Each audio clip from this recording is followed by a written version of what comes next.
Okey tuan semua, cuba tengok testimoni, gambar testimoni ni. Okey, Ustaz teringat balik pada betapa gembiranya seorang hamba Allah Ta'ala ni bila Allah Ta'ala hantar rezeki yang tak disangka-sangka, la yatasib pada dia tuan semua. Okay, selepas dia konsisten beramal, berikhtiar dengan amalan yang Ustaz kongsikan dulu.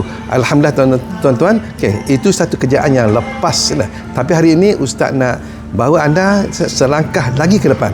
Sebab tu tuan semua, Ustaz perkenalkan program satu program yang baru tuan semua, iaitu Ruqyah Air Rezeki.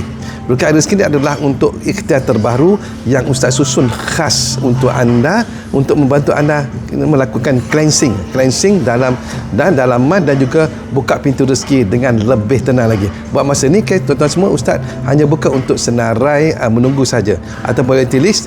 Jadi siapa yang serius nak ubah hidup mereka, nasib rezeki tahun ni, maka pastikan nama anda ada tercatat dalam senarai.